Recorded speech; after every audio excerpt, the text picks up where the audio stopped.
Let's start with Jacksonville, the Chargers, historically, maybe the worst moment in Charger history.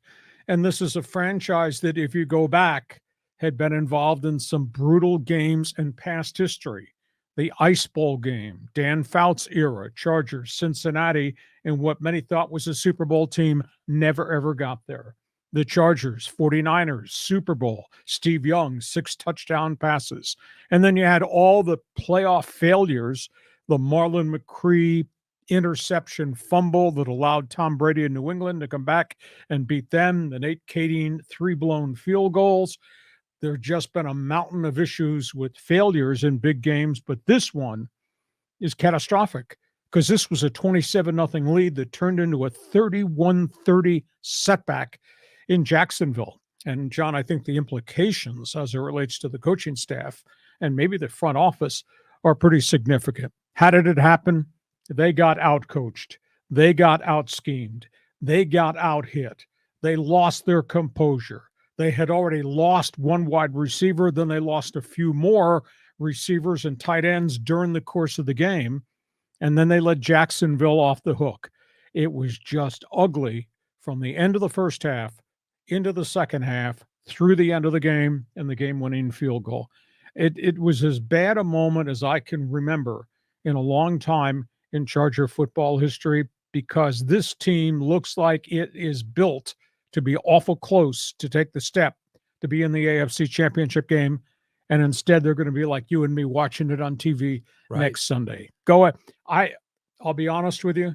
I was so upset I could vomit. I was so upset at what happened Saturday night in the second half of the game. I just lost my composure. And then to see what's happening on social media in San Diego and to a degree up in Los Angeles, because the vitriol, not so much against Justin Herbert and the team, but the vitriol is all resurfaced towards Dean Spanos, the Spanos family, and what they did. And here's the footnote to the whole thing, John, as you and I texted back and forth on the weekend.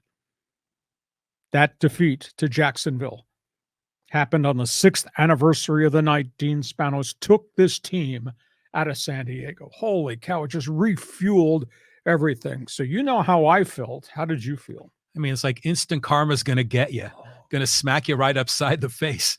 So it was incredible game. I mean, I was watching it, and, you know, all these interceptions, and Trevor Lawrence was throwing the ball all over the place. And the Chargers had built a big lead. And then meanwhile, the Aztec game was on the other channel, and I'm kind of bouncing around. And then I keep coming back to the Charger game, and it gets narrower and narrower. And then the whole thing ends on that field goal at the end. As a former Charger fan, I took a little bit of glee in seeing the disaster in Dean Spanos's lap because of what happened to us in San Diego. We felt burned. We feel like this is karma finally coming back. Yeah.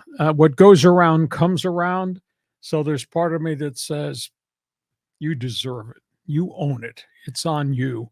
But part of me feels bad for Justin Herbert because he has carried this thing to this point of being really good, but they have not been able to get over the line. And like I said, there's going to be some significant fallout, the end result of this terrible loss in Jacksonville. Go to the second